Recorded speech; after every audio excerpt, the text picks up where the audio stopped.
is in my front yard. It used to just be lawn, and a few years ago I layered it with a ton of wood chips. And I know it doesn't look like anything right now. We're in early spring, and I let things be tall so that like wild birds, they could eat the grass seeds off of this. And then over here, the wild birds could eat the flower seeds if they wanted to. So anyway, time to clean up this bed. And like honestly, for the last few years, some of you have been around long enough, you know, I've been trying to figure out what in the world I'm going to do. Like right here, I've got irises. And I've got some stuff in here.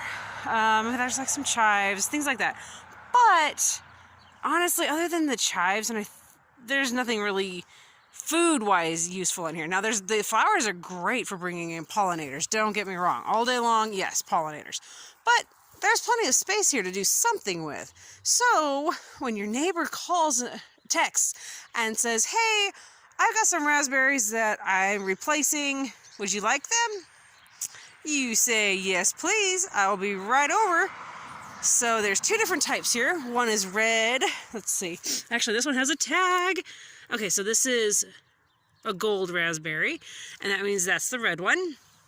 So let's plant some raspberries. And actually, you guys, when I was taking these out, they had started to put off some canes, young ones, and some of them actually broke off. So I have another spot over there that I'm trying to make it look pretty, but honestly, some raspberry canes would be useful. So probably going to plant those guys over there as well. So yay! First thing I did was pull back my wood chips. Layered them pretty deep a few years ago. They're actually not very deep anymore.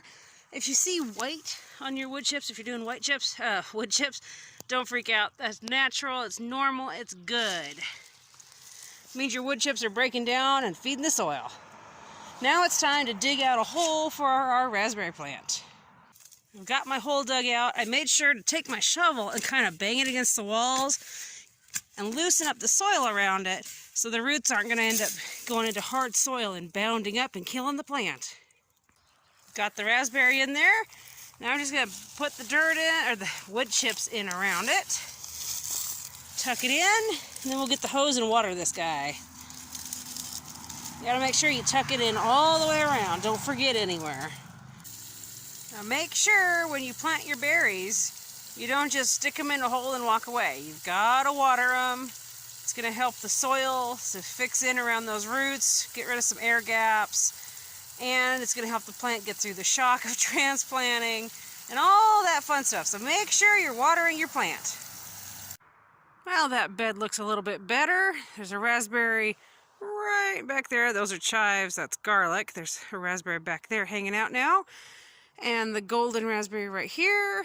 And I was able to clean up the garden bed a little bit.